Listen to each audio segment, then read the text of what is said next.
Hello friends, welcome back to our channel. आप सभी का आपके एनएस क्लासेस चैनल पर स्वागत है और मैं नीतू आज आपके लिए लेकर आई हूँ एचपीएससी पीजीटी कंप्यूटर साइंस। जैसा कि आपने देखा कि अभी आपकी नोटिफिकेशन आई है, 1700 से ज़्यादा आपकी वैकेंसी आउट हुई है। उसी का आज हम डिटेल सिलेबस डिस्कस करने वाले हैं कि क्या आपका डिटेल सिलेबस रहने वाला है, कैसे आपको प्रिपरेशन करनी है और कैसे आपको तैयारी करनी है ताकि आप हरियाणा में एक अच्छा जो है एक अच्छी जॉब आप ले सको। ठीक है, और साथ में ही आप लोगों के लिए गुड न्यूज़ है कि एचपीएससी पीजीटी कंप्यूटर साइंस का जो बैच है वो प्रदीप सर के साथ दुरीना एप्लीकेशन पे आने वाला है। तो जो बच्चा इंटरेस्टेड है वो आप देख सकते हो। ठीक है, प्लस आप यहाँ पे देखो कि हम बात कर रहे हैं यहाँ पे सिलेबस की कि पीजीटी कंप्यूटर साइंस का क्या सिलेबस रहने वाला है। ठीक है, तो सबसे पहला जो आपका यहाँ पे टॉपिक है कंप्यूटर सिस्टम एंड ऑर्गेनाइजेशन। ठीक है, इसमें जो है आपका जितना भी बेसिक कंप्यूटर है, जो ये फर्स्ट यूनिट है, अगर हम बात करें पूरे सिलेबस की, तो अगर आपने 11th-12th की एनसीईआरटी देखी है जो दिल्ली के अंदर पढ़ाई जाती है, हरियाणा में नहीं, दिल्ली में जो एनसीईआरटी पढ़ाई जाती है, पूरा सिलेबस आपका 11th-12th की एनसीईआरटी से लिया गया है। ठीक है, प्लस कुछ कोर्स सब्जेक्ट को ऐड किया गया है, जैसे सॉफ्टवेयर इंजीनियरिंग हो गया, टीओसी हो गया, कंपाइलर हो गया, क्योंकि एचपीएससी है तो एग्जाम का लेवल आपको थोड़ा सा यहाँ पे टफ देखने को मिलेगा। तो वो जो है आपका, आप देख सकते हो कि कोर्स सब्जेक्ट को ऐड करके कर दिया है। ठीक है, तो ऑलमोस्ट जो है वो आपका एनसीईआरटी बेस्ड है और कुछ कोर जो सब्जेक्ट हैं उनको ऐड किया गया है। तो सबसे पहला जो है वो है आपका कंप्यूटर सिस्टम एंड ऑर्गेनाइजेशन, जिसमें आपका पूरा कंप्यूटर का बेसिक है। इनपुट डिवाइस क्या है, आउटपुट डिवाइस क्या है, hardware, software, history, generation, memory, जो आपकी जो यूनिट्स होती हैं, बिट क्या, बाइट क्या, नीबल क्या होता है, एमबी क्या, जीबी क्या, तो ये सारी चीज़ें जो है यहाँ पे पूछी जाएंगी। उसके बाद टाइप्स ऑफ सॉफ्टवेयर हो गया, कंपाइलर, इंटरप्रेटर, है ना, क्योंकि सॉफ्टवेयर में आपका हार्डवेयर और सॉफ्टवेयर की कौन कौन सी टाइप होती है, system software, application software, further उनमें क्या क्या आता है, तो वो चीज़ें यहाँ पे थोड़ा सा आपको डिटेल में देखना पड़ेगा। उसके बाद आपका बूलियन लॉजिक है ना, जो डिजिटल वाला पार्ट है, तो इसमें जो आपका लॉज हो गए, ट्रुथ टेबल हो गई, है ना, डी मॉर्गन थ्योरम्स हो गई, तो ये सारा आपका इसके अंदर आ जाएगा। उसके बाद आपका नंबर सिस्टम, जो कन्वर्जन है, जहाँ से आपके एग्जाम में क्वेश्चन आते ही आते हैं, तो आपका जो है ये भी आपका जो है फर्स्ट मिनट में आ जाएगा। उसके बाद एनकोडिंग स्कीम, जिसमें आपका एस्काई, आई यूनिकोड और आपका यूटीएफ 8, यूटीएफ 32। ठीक है, इसकी पूरी मैराथन, एक सिंगल मैराथन यानी कि 12 घंटे की मैराथन भी जो है एनएस क्लासेस चैनल पर अवेलेबल है, आप देख सकते हो। ठीक है, तो कुछ नया पैटर्न जो है वहां पे मैंने करवा रखा है। उसके बाद जो है यहाँ पे आपका पाइथन, देखो सी और सी प्लस प्लस नहीं आएगी, ये चीज आपको ध्यान रखना है। ये पाइथन 1 है, यानी कि बेसिक प्रोग्रामिंग है जो है पाइथन की, जिसमें जो है आप यहाँ पे देख सकते हो इंट्रोडक्शन टू प्रॉब्लम सॉल्विंग क्या होता है, बिल्कुल बेसिक चीजें है ना। पाइथन का बेसिक क्या है, आपके प्रोग्राम्स हम कैसे लिखेंगे, टोकन्स क्या होते हैं, तो उसके बाद जो है नॉलेज ऑफ डेटा टाइप्स क्या रहेगा आपका, ऑपरेटर्स क्या होते हैं, एक्सप्रेशंस क्या होता है, errors, flow control, conditional statements, iterative statements, flow chart, मतलब आपका फोर लूप, वाइल लूप, ये सारी चीजें आपको यहाँ पे देखने को मिलेंगी। ठीक है, ये आपका जो है पाइथन है, बिल्कुल बेसिक प्रोग्रामिंग है, जो हम नॉर्मल जब हम सी प्लस प्लस पढ़ते थे तो वहाँ पे जब हम बेसिक चीज़ें करते थे वही आपको पाइथन में है।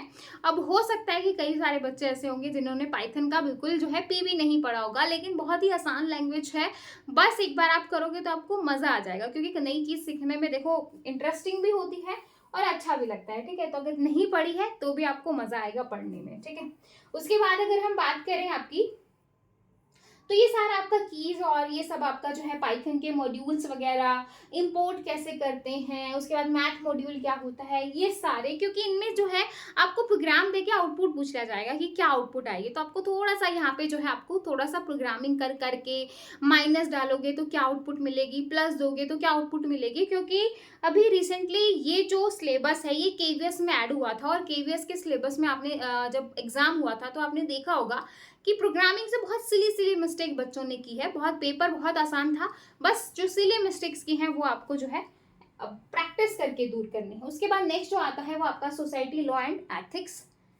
इसमें डिजिटल फुटप्रिंट क्या होते हैं, यानी कि सारा जो है वो आपका इंटरनेट यानी कि डिजिटली जो है यहाँ पे रहता है। डिजिटल जो है society, netizen, data protection, data को हम प्रोटेक्ट कैसे करेंगे ऑनलाइन, क्योंकि भाई आपको भी पता है कि ऑनलाइन जो चीज़ें रहती हैं वो इतनी सेफ नहीं है, हैकर्स होते हैं, बहुत क्रैकर्स होते हैं, क्या डिफरेंस होता है, इवेंट ड्रॉपिंग क्या होगा, साइबर क्राइम क्या होगा, साइबर सेफ्टी क्या होगा, है ना, ई ई वेस्ट मैनेजमेंट, इसके बाद इंडियन इंफॉर्मेशन टेक्नोलॉजी एक्ट, है ना। तो ये सारी चीजें, तो ये आपका जो है सोशल एथिक्स वाले में था। अब जो नेक्स्ट है आपका प्रोग्रामिंग 2। प्रोग्रामिंग 2 होगी यहाँ पे क्या, वहां पे हमने बिल्कुल पाइथन का बेसिक देखा। 1 के अंदर जो है कंप्यूटेशनल थिंकिंग एंड प्रोग्रामिंग 1 में हमने बिल्कुल बेसिक देखा था, बेसिक चीजें अंडरस्टैंड की थी। और यहाँ पे जो है हम जो है इसका एडवांस चीजें देखने वाले हैं, जैसे फंक्शंस क्या होते हैं, फाइल्स क्या होंगी, बाइनरी फाइल्स क्या होंगी, टेक्स्ट फाइल क्या होंगी, तो ये सारी चीजें, CSV फाइल क्या होती है। तो यहाँ पे बाइनरी, ये हमें यहाँ पे थोड़ा सा हम डिटेल में देखेंगे, ठीक है। इसमें यही चीजें हैं, CSV file, binary file, text file और आपका फंक्शंस, ठीक है। उसके बाद नेक्स्ट जो आता है वो आपका कंप्यूटर नेटवर्क आता है, ठीक है।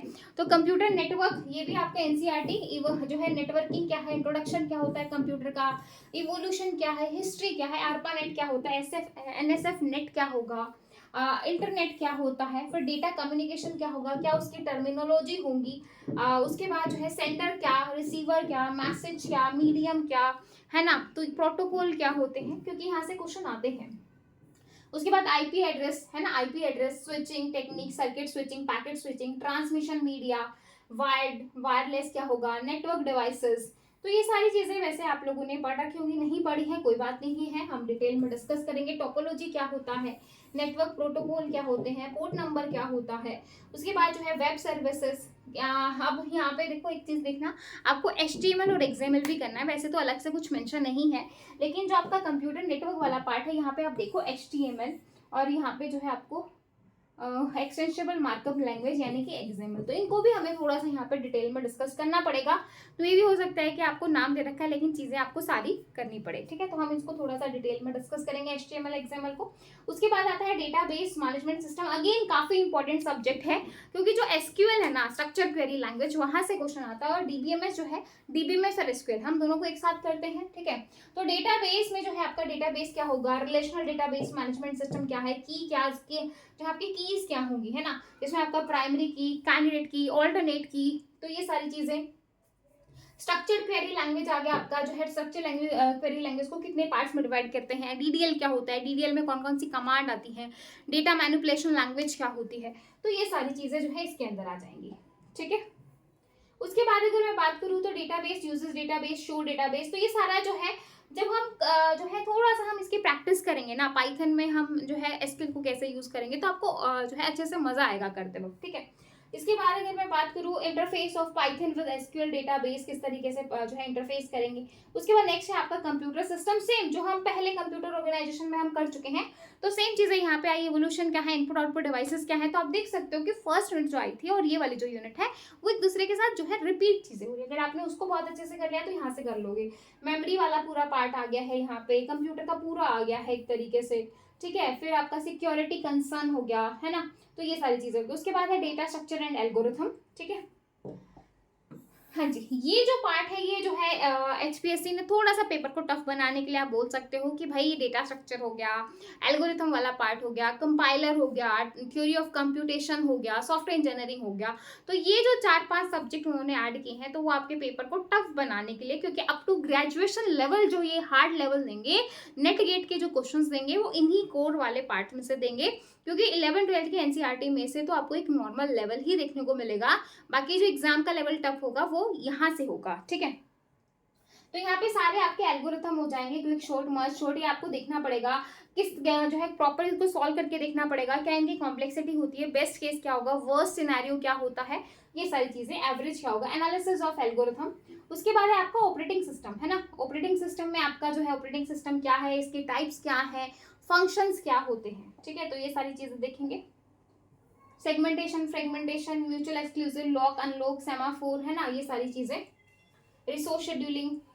इसके बाद है software engineering, software development life cycle, introduction, various steps, SDLC model, waterfall tier जो है, prototype model, data warehouse and data mining. इसके बाद नेक्स्ट आता है आपका डिजिटल लॉजिक एंड सर्किट, जिसमें आपका number system, combinational circuit, sequential circuit, ये सारी चीजें आ जाएंगी, फ्लिप फ्लॉप्स वगैरह आ जाएंगे, ठीक है। थ्योरी ऑफ कंप्यूटेशन में आपका जो है फाइनाइट ऑटोमेटा क्या होता है, डिटर्मिनिस्टिक क्या होता है, नॉन डिटर्मिनिस्टिक क्या होता है। इसके बाद जो है कॉन्टेक्स्ट फ्री ग्रामर क्या होगी, और रिकर्सिव क्या है, रिकर्सिव एन्यूमरेबल क्या है, किस में क्लोज होती है, किस में नहीं होती है। एंड नेक्स्ट आपका आता है भाई कंपाइलर डिजाइन। तो कंपाइलर डिजाइन में जो है आपका लेक्सिकल एनालाइजर क्या होगा, मिनिमाइज कैसे करवाते हैं, पार्सिंग कैसे होती है, तो कुछ स्टेप्स होते हैं, ये सारे हमें यहाँ पे करने पड़ेंगे, ठीक है। उसके बाद है डेटाबेस क्वेरी लैंग्वेज, तो इसमें आपके पूरे जो डेटा जो एसक्यूएल में हम क्या क्या जो मैथ्स के फंक्शन यूज करते हैं उनका क्या होगा, टेक्स्ट फंक्शंस हो गए, डेट फंक्शन हो गए, एग्रीगेट फंक्शन हो गए, है ना। तो ये सारे फंक्शन हमें देखने हैं कि क्या आउटपुट आएगी, आपको क्वेरी दे देगा, तो आपको इन सारी चीजों का पता होना चाहिए, ठीक है। एंड लास्ट है आपका इमर्जिंग ट्रेंड, जिसमें आपका आर्टिफिशियल इंटेलिजेंस हो गया, मशीन लर्निंग क्या होती है, आपका जो है वर्चुअल रियलिटी क्या होती है, रोबोस्टिक क्या होगा, बिग डेटा क्या होता है, कितना डेटा होता है आपका, ठीक है, इंटरनेट ऑफ थिंग्स क्या होगा, सेंसर्स क्या होते हैं, स्मार्ट सिटी क्या होती है, क्लाउड कंप्यूटिंग क्या होगी, ये सारी चीजें आ जाएंगी। जिसमें आपका क्लाउड सर्विसेज में आपका ऐसे तीन टाइप्स होती हैं, तीनों का आपका पता होना चाहिए। तो ये है आपका पूरा सिलेबस जो आपको आना चाहिए, जो आपको पता होना चाहिए क्या होता है, कैसे होता है, ठीक है। तो ये सारी चीजें, तो ये था आपका कंप्लीट सिलेबस जिसको आप समझ गए होंगे। अगर हम पेपर के लेवल को टफ बनाने की बात करें तो वो आपका कोर वाले पार्ट में से होगा, जो आपका एनसीईआरटी वाला पार्ट है वहां से नहीं होगा, ठीक है। और रही बात आपकी तैयारी की, तो आपको जो है आपके पास 2 मंथ्स है, होपफुली कि एग्जाम आपको सितंबर में देखने को मिले, ऑब्जेक्टिव यानी कि जो आपका प्री वाला एग्जाम है, क्योंकि आपको ये तो पता ही होगा कि जो आपका एग्जाम है वो किस लेवल से होगा, यानी कि कैसे कैसे किस किस स्टेप से होकर आपको निकलना पड़ेगा। तो सबसे पहले आपका प्री होने वाला है, ठीक है, उसके बाद मेंस है, देन आपका सब्जेक्टिव है, ठीक है, देन आपका इंटरव्यू है। तो ये 3 लेवल आपको करने हैं, उससे ऑलरेडी आप एस्टेट वगैरह ये सारी चीजें क्वालिफाई करके ही आप इस फॉर्म को भर पाओगे।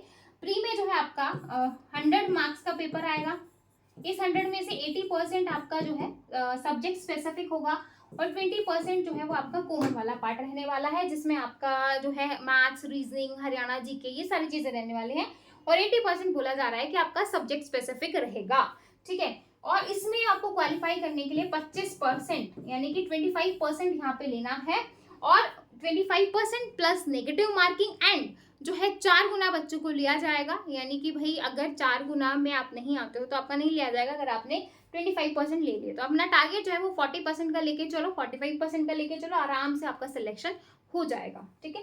तो नेगेटिव मार्किंग है और 25% जो है आपका यहाँ पे मिनिमम क्राइटेरिया है, कितना तो लेना ही लेना है। अब ये जो है देखो प्री का क्या है कि भाई आपको इस पर इतना ज़्यादा फोकस करने की जरूरत नहीं है, क्योंकि इसके जो मार्क्स हैं वो मेंस में बिल्कुल नहीं जुड़ने वाले, बिल्कुल भी नहीं जुड़ने वाले हैं, इसके मार्क्स नहीं जुड़ेंगे भाई, ये चीज़ आप गांठ मान लीजिए। उसके बाद अगर मैं बात करूँ मेंस की, तो ये जो है आपका 150 मार्क्स का होगा, है ना, और जिसके लिए टाइम जो है वो आपको 3 आवर्स का दिया जाएगा, ठीक है। इससे ज्यादा जो है आपको यहाँ पे इसलिए नहीं लिखा हुआ कि पेपर सब्जेक्टिव होने वाला है, यहाँ पे लिख रखा है कि सब्जेक्ट स्पेसिफिक नॉलेज आपको होनी चाहिए, ऐसा कहीं पे भी नोटिफिकेशन में मेंशन नहीं है कि ये वाला पेपर आपका सब्जेक्टिव होगा, क्योंकि सब्जेक्ट स्पेसिफिक नॉलेज है वो आप ऑब्जेक्टिव के थ्रू भी ले सकते हो, सब्जेक्टिव के थ्रू भी। और सेम जो यहाँ पे कंडीशन है वो 35% की है कि मिनिमम जो है वो 35% लेने हैं, अदरवाइज जो है 2 टाइम्स जो है 2 गुना बच्चों को ये लेंगे इंटरव्यू के लिए, ठीक है। और इंटरव्यू जो है वो आपका 12.5 मार्क्स का रहने वाला है, और यहाँ से जो आपकी मेरिट बनेगी वो 87.5 यहाँ से लेंगे, 12.5 इंटरव्यू रहेगा, टोटल लास्ट में जो मेरिट बनेगी वो 100 में से बनेगी।